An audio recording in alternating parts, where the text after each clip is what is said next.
Hey guys and girls, what is going on? Johnny Millicent here, now I'm back today for another video for y'all. Now before I get into the meat and potatoes of this video, I just want to say a couple of things about the guitar cover that I uploaded for y'all a couple of days ago.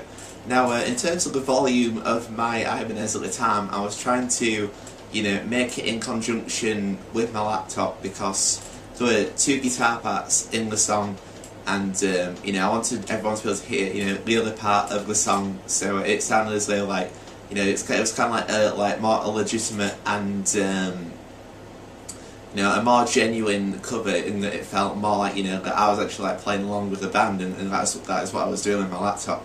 And it turns out as well that did you know how I said there was one guitar that I was playing well? I checked the tabs on the website Songster, which I use for accumulating the tabs for which to play the song by, and it turns out that I may have played some of the second part of the song, which I thought was really cool. It was kind of like a combination which showed I was playing a more in-depth version of the song, and that I was kind of partly assuming the role of both Danita Sparks and the other guitar player from L7. And I thought that was really cool, and I appreciate the 3 likes I've accumulated on the video so far, everyone. I really do appreciate that. Your support is, it means the absolute world to me.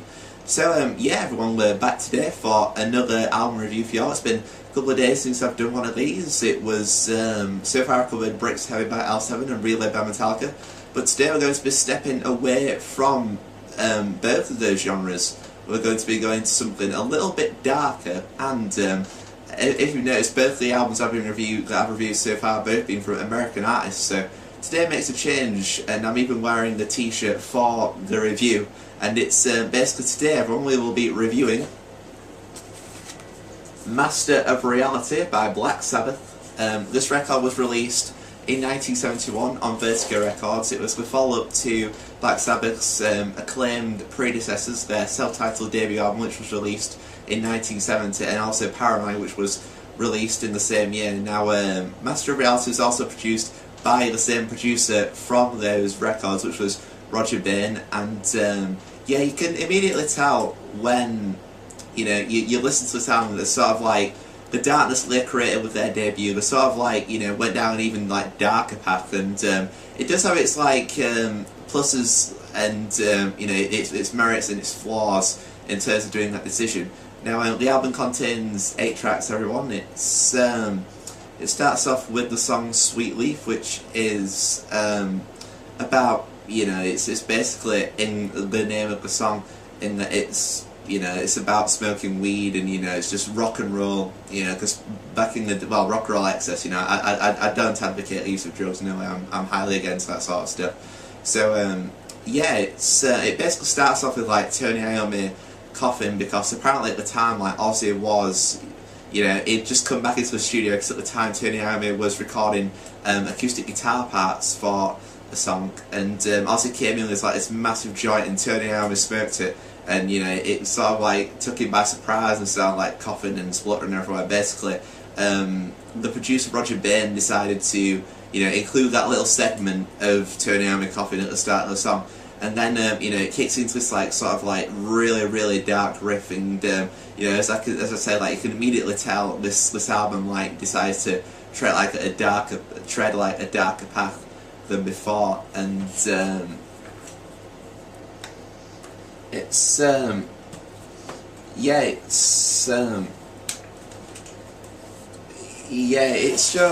as I've said, the darkness that the band created. It's goes stepping down an even darker path, and but as I've said, with the going down that path, everyone, it's sort of it may have hindered their sound a little bit. I mean, this is a really good song, don't get me wrong. It's just in comparison to the albums that preceded this one, i.e. Black Sabbath and Paranoid, when you stick those on the stereo, you can crank it up, you can hear it clearly. Whereas with this darker sound Black Sabbath, got caught up in a wave of distortion, but maybe that's just the effect we're going for. So it sounds like something you hear on a doom metal record, the production's very low key, it's kind of really down and distorted, and yeah, it's something. It's not really. It's mostly prevalent on this song, to be honest. And yeah, it's just one thing that brings the song down. I mean, the song in general is really good. I mean, you got, you know, the classic Tony Iommi classic heavy riffs in there. You know, it's just a really dark and, you know, a druggy song. Obviously, the title Sweet Leaf. And yeah, it's basically how, like, as well, like, the band thought, you know, that smoking, you know, taking cannabis or weed or whatever the hell you want to call it, you know, they thought it was, like, helping, like, fuel their creative fires. Like, you know, and, you know, most of their, you know, it's considered, you know, their stuff was recorded whilst, you know, they were under the influence of drugs. And they certainly did, like, help create some, you know, fantastic songs, especially on this record in particular, as well as, you know, because there's considered like 5 main Black Sabbath albums. Those are their debut album, which was self-titled, called Black Sabbath, Paranoid, its successor, this one, Master of Reality, the one after this, Volume 4, and Sabbath, Bloody Sabbath. And yeah, it's the band thought at the time that it was helping fuel their creative fires, you know, like, you know, using drugs and, you know, recreationally, of course, as what they thought for a means were good. But obviously, as you know, as we got to like the later 90s, you know, it just, you know, took its toll on the band, and obviously they had to fire Ozzy, which then led to a successful solo career of him. And yeah, and that is just about Sweet Leaf in a nutshell, everyone. It's not the best song on the album, but it's certainly, you know, a great introduction to Black Sabbath. You know, like just like summing them up, you know, as like drug smoking doom lord, drug taking doom lords. And then we get to track 2, everyone, which is known as After Forever. This sort of like starts with like a psychedelic synth. Like, it's something different from, you know, their previous records, which are mainly sort of like, you know, mainly like darkened riff fests on guitar. And Tony Iommi actually utilises the synth in this song, and then we actually get, you know, once that bit's like moved on, we get to like a sort of like, it's sort of like a clean, like less overdriven sounding guitar. It's like, I don't particularly dig that bit, to be honest, but, you know, once that's passed, we get into like, you know, this riff, it's not like as distorted as, say, like on the song that preceded this Sweet Leaf, but it's really good. It reminds me of something from like the song Hand of Doom from Paranoid. And it's yeah, it's basically like, the song's basically about how like Black Sabbath are like accused of being like Satanists from some quarters, because due to the fact that their record company, Vertigo Records, decided to print an image of an inverted cross in the sleeve of their debut studio album. And obviously in, you know, Black Sabbath, you know, we're only using it for like image purposes as an act, a bit like how Marilyn Manson used it, because, you know, Marilyn Manson's one of the most nicest and most misunderstood people in the world. And Black Sabbath, you know, basically like responded to critics who were accusing them of being Satanists by you know, writing a song that, you know, expressed their beliefs about like, you know, how like, you know, God is like the Almighty and how like worship Him, and it's just all basically what they do is basically an act, you know, it's just as ways to entertain people, which, you know, it's just essentially what music is about. You know, it's if you don't, well, you live the essentially like Watain, for instance, or something, if you're into that sort of stuff. You know, it's basically just like, you know, Black Sabbath did something different, because, you know, when they started out, like, it was all sort of like the peace and love era, and Black Sabbath sort of like turned that, you know, turned the lights out, and like quite literally, and like brought in like some sort of like darker realm, like heavier stuff than no one ever done before. But it was basically all just an act, you know. I mean, you know, the guys in Black Sabbath, you know, are some of the nicest people ever. So it's basically a response to, you know, people who were, you know, accusing them of being Satanists. And I actually watched an interview with Tony Iommi on YouTube, and apparently a dude who like been, you know, what do you call it? It was basically like a serial killer. He'd like written lyrics to After Forever on his wall. But I don't get it, because the lyrics to After Forever are positive, now praise good Lord above. So it's sort of like an ironic sort of like twist to it in that way. But it's a really good song, everyone. It's I rate the song higher than Sweet Leaf, to be honest. And yeah, then we get to track 3, guys, which is called Embryo. It's basically an introduction to the 4th song. It's just basically sort of like, it contains just like this like light-hearted sounding acoustic guitar. You know, it's only about 30 seconds long. You know, it's just an introduction, and to the track 4, which is known as Children of the Grave. Now, the first time I heard this song was actually on the video game Guitar Hero Warriors of Rock, back when I used to play Guitar Hero back in the day. And it's like, it's really like very like deep sounding like bass riffs over the song from, you know, Geezer, Terrence Butler or Terry. And yeah, then you get like a guitar that sounds, you know, a heavily distorted guitar that rings reminiscent of the main riff from Sweet Leaf. And it's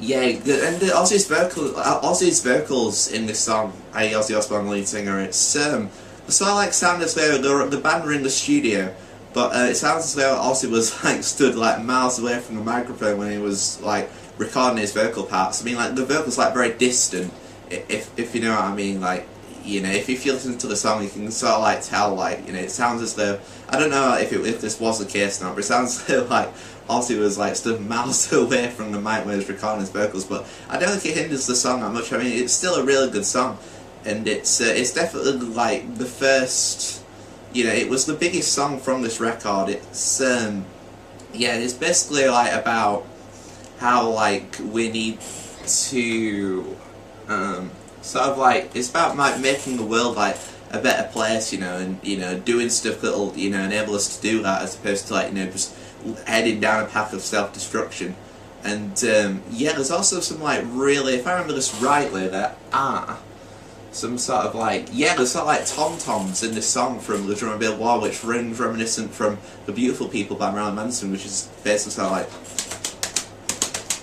it's like that. And you know, you sort of like get, you know, the riffs from like the guitar and the bass, and you sort of get this like undercurrent of like tom-tom drums. It just sounds phenomenal. It really adds like an extra dimension to the song. And again, it's different from anything that Black Sabbath are doing. Like, you know, out of their first 3 studio albums, I'd say that Master of Reality is definitely the most diverse, in that, you know, it was like different multiple forms of, you know, like different instrumentations and stuff. I think it really adds like an extra, you know, like element to the album. It doesn't necessarily like improve the quality in comparison to their previous releases, but it really adds like an extra, you know, depth, and shows that Black Sabbath, you know, weren't afraid of like stepping out of the box. And then everyone, and well, actually, Children of the Grave, as I said, is, you know, it's a really good song. And we also get this sort of like end bit, so it rings reminiscent of a synth from After Forever. And it sort of like ends with like, you know, Ozzy Osbourne, you know, Children of the Grave, and sort of like it's like synth sounds. It's sort of like, you know, really spooky and eerie, which, you know, it sums Black Sabbath up to a T. Then everyone get to track 5, which is called Orchid. It's just again another short Sieg song. It's just basically an introduction to the next song, which is called Lord of this World, a bit like in the way that Embryo was to Children of the Grave. It's just basically sort of like, you know, it's soft acoustic guitar, I mean, you know, playing throughout. I mean, I don't think the songs like Embryo and Orchid, you know, are really necessary. I mean, I know they act as introductions, but, you know, you could, well, actually, if you got rid of those songs, you only have like 6 songs on the album, and it's been incredible. Well, it's probably about 20 odd minutes, which is not really, it's about the same, it'll probably be about the same length as an EP or something. So, yeah, it's just, Orchid is just basically like an introduction to the 6th song on the album, guys, which is known as Lord of This World. And Lord of This World, it starts with like, you know, a really doomy sort of like distorted guitar, you know, like again highlighting how like Black Sabbath was like, you know, starting to head down like a darker road with this particular release. And yeah, it becomes more melodic throughout, which is, you know, a key factor of Black Sabbath, in that, you know, despite like, you know, really like, you know, bringing the darkness down with like the guitarists, you know, it shows like, you know, they're not like drone or anything, you know, but they do have like melody, and I think that's, you know, that's what makes them really cool in my opinion. And yeah, it continues throughout, and again, like in the relation to the song Children of the Grave, was sort of like except not like the tom-toms this time, it's not like a funky bass like lines underneath from Geezer Butler, which are playing like over the top of the guitar. And as I said, it really adds an extra, you know, layer and depth, you know, to this particular record, and as well as the song especially. And yeah, it's sort of like, you know, there's the typical Black Sabbath conventional, you know, style. It's basically like, you know, you've got like your main riffs, and then you've got your solo. And this continues, you know, prevalently on this release too. And yeah, it continues in this song. I mean, like Lord of This World, everyone's just, you know, it's one of my favourite songs from the entire album. It's not my favourite song from the album, but I will get to that. And yeah, it's really good addition to this release. And it's basically about, like, it's sort of similar theme to Children of the Grave, and it's about how like some members of mankind are like, you know, they do bad deeds instead of like good, or, you know, if you want to quote lyrics like love, you know, especially, I mean, You know, it's basically about like it's like from Satan's point of view, which rings reminiscent from the song N.I.B., which was on Black Sabbath's debut studio album, and it's basically about like how some forms of humanity, you know, like, you know, just like adhering to Satan, which is basically, it's sort of like Black Sabbath. I guess it could be said that like it's showing how like Black Sabbath is saying, you know, look everyone, you know, you're accusing us of being Satanists when in actual fact there's people far worse out there than us that are actually committing like, you know, proper like bad deeds, or we're only making music. So it was basically a massive, you know, it's just like it was just showing people how there's like far worse people in the world than a bunch of people making music.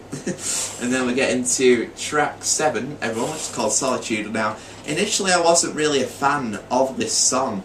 Like, you know, the first couple of times I heard it, like, nothing really stuck out to me, but then, you know, when I played it yesterday and I was writing up, you know, this review, and there's something that really stuck out to me. It's basically sort of like rings reminiscent from like the soft acoustic touch of like Planet Caravan from Paranoid.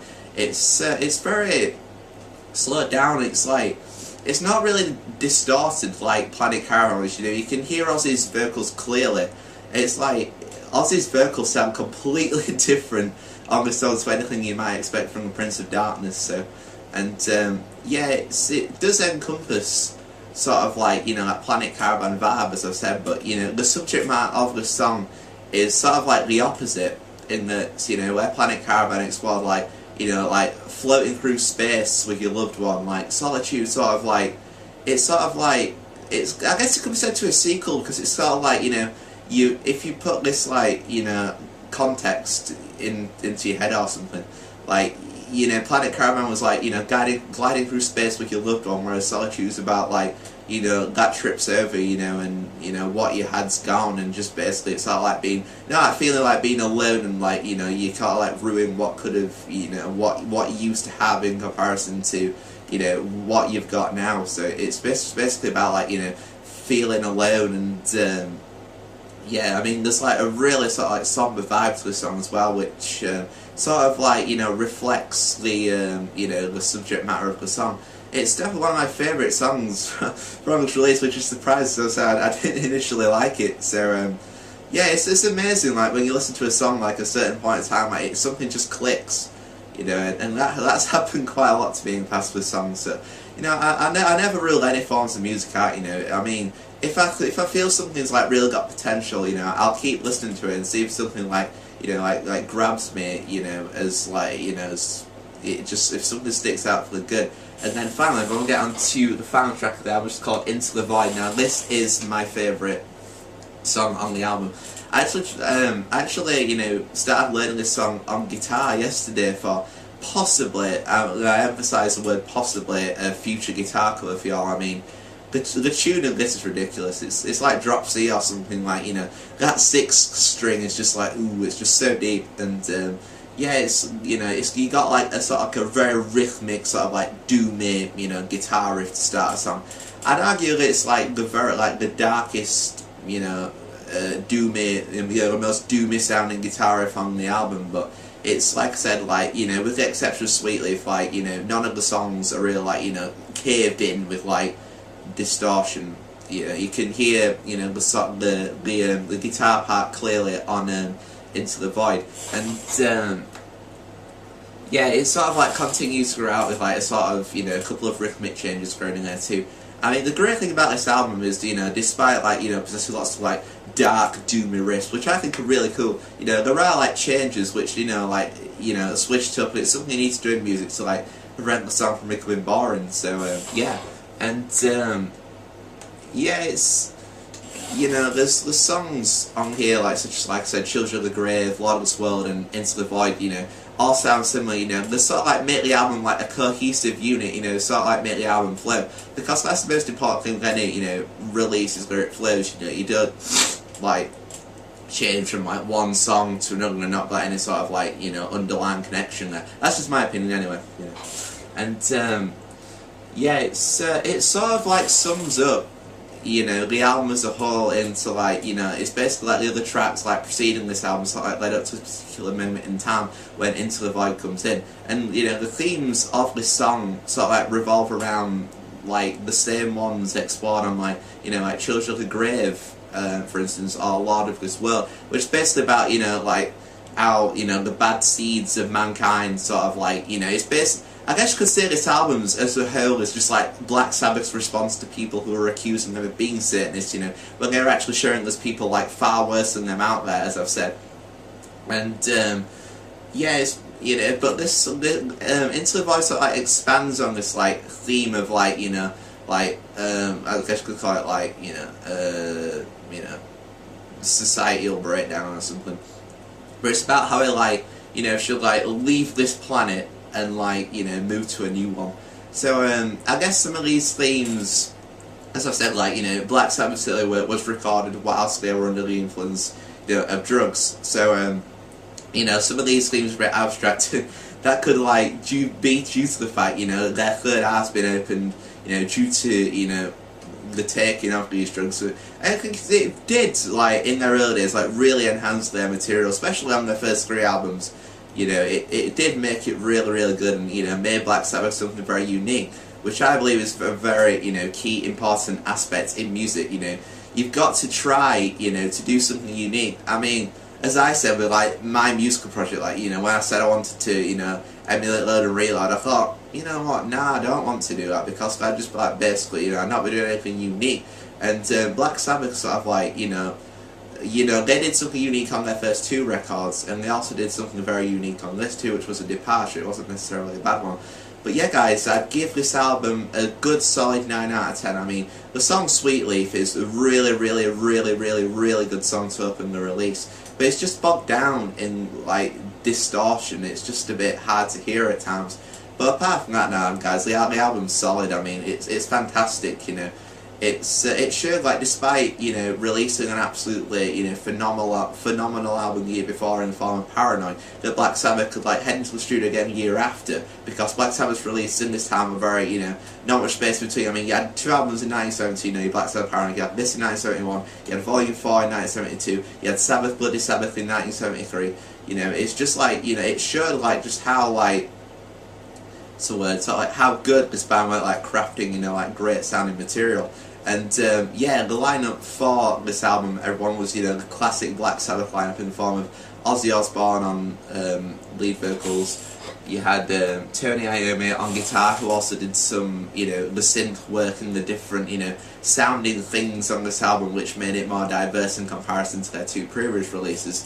And yeah, and it showed just how good Tony Iommi was, you know, doing different, you know, musical instrumentations. I mean, on the song Solitude, which I mentioned earlier, guys, it basically, like, played piano and flute on that song, as well as guitar, which shows us, you know, just how much of a genius Tony Iommi is. I mean, Tony Iommi is one of the greatest guitar players ever, you know. He is the king, the lord of the heavy riff, you know. He started this whole heavy metal, you know, thing, and with his awesome band Black Sabbath, and yeah, it's just a real revered guitarist, and you can see why. It showed, like, you know, how he could, like, expand upon that by, you know, incorporating different instruments as well, which I think is really cool. Like, as I said, it really adds, like, an extra dimension to the album, and, you know, makes it, you know, extremely memorable. And then we had, you know, Geezer Butler, whose actual name is Terry or Terrence Butler, but we all like to call him Geezer, on bass guitar, and then we had Bill Ward on drums. And as I said, this album was produced by Roger Bade, everyone, and yeah, this is, I'll show you all the artwork for it, like I normally do on my reviews. And yeah, we see on the cover, like, you know, it says Black Sabbath, Master Reality. It's like a black and, like, purple effect, which, you know, black and purple are my 2 favourite colours, so I'm a big fan of this artwork. Like, it's nothing like, you know, how, you know, Paranoid was, like, that dude with a sword on their debut album with, like, you know, the figure which looks a lot like Ozzy, you know, stood in front of that barn, which is actually in Oxfordshire, would you believe, and I'd love to visit there someday. It's just like a play that says Black Sabbath, Master Reality, you know, it just, you know, it's basically, this is the album. Then on the back we see, you know, it says Black Sabbath again, we have the track listing, which is written in white, and then we open it up, we see basically the insert, it says The Dark Princes of Down Rock, which sums Black Sabbath up, you know, as their style, being like, you know, sort of like a doomy, you know, heavy metal band that sort of, like, you know, took, you know, like, really, like, introduced, like, the music world to the dark side. And then we have the CD, which is basically, it says Vertigo, it's like white. The disc is similar to their 2 like previous releases, because I've got the remastered version, guys, because you know this album came out in 1971, and I'm not particularly sure if CDs were available at that particular time. And then it's probably like vinyl or cassette tapes or something, you know, proper retro, just the way I like it. And then when you remove the disc, we see sort of like, you know, the imprint for the album, sort of like, you know, I watched the documentary on you know, like classic albums, Paranoid. It's basically like the track list for like which songs want to be on the album and stuff.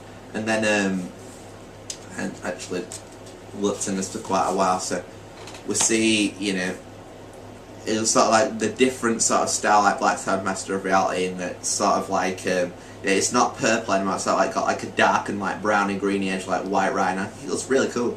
And yeah, we see on the back, we're seeing the band members sort of like encased sort of like a near real light, which like really, you know, sums up that sort of like scary style thing that Sabbath, you know, like championed throughout the course of their career. And then we step inside. It's basically sort of like, seeing this like a remastered version. The thing is, this is like the remastered version, where it's sort of like, you know, the release is already happening in 1974. It's sort of like summon, you know, like how like groundbreaking, you know, or you know how key, you know, this album was to Black Sabbath's development in the genre. And this basically continues throughout. You know, it's just basically like the praise. I mean, you get like a different thing here, like the Black Sabbath logo, the Black Sabbath logo from this particular time, sort of like doing like a different colour. You know, it's sort of like, you know, it's just really cool, you know, in every way. And yeah, you get further and you see like, you know, pictures of the band at the time as well, which is, you know, it's really cool. And yeah, you just see sort of like tour posters from that time as well. I mean, this is, you know, the great thing about these like Black Sabbath, you know, remastered series is, you know, you get like very like sort of like diverse, like, you know, album booklets, and I think that's really cool. I mean, like in the Metallica Reload, like the booklet's like images of the band performing. You know, this is, and the L7 was just like basically like a cartoon strip. So, you know, for the band, you know, or whichever record label, you know, produced this album, you know, it shows, you know, it's just cool for the fans to like have something to read whilst listening to the album. And yeah, it's just, you know, we get the lyrics, you know, to the songs as is, you know, sort of like typical in like an album booklet. And yeah, they'll see like stuff like Sabbath Days, which could indicate more drug references. You know, you get like you know, track list in here and some other stuff. And yeah, that's basically Black Sabbath's Master of Reality, guys and gals, in a nutshell. You know, you may have noticed I'm being a bit more critical in this particular release, in that, you know, I was getting bored of, like, you know, with my L7 and Metallica Reload reviews, like, I just basically like ran through each song and just like didn't like, I just basically like praised the hell out of them basically. So it was good to like get to, you know, I'm going to be far more constructive, you know, in my reviews, and I'm going to like, you know, say straight up like which songs I think are good, which songs I think are bad, you know, merits and flaws of each release. And I think that'll really, you know, help the reviews be better in the long run, you know. Certainly more, you know, entertaining for you guys. I mean, it's be great because like you'll not know, like, it's be cool because there'll be sort of like an element of surprise, and that you'll not like entirely know, like, you know, how my opinion which way it's going to go. So yeah, guys and gals, hope you've all enjoyed this Master of Reality review by Black Sabbath, and yeah, look out for maybe a channel update video for tomorrow, or a discussion and debate. And yeah, I'm hoping to start another brand new series on Friday too. Either that or, you know, another guitar cover, but I guess let's wait and see. So until then, guys and gals, stay strong, stay safe forever, and I will see y'all in the future.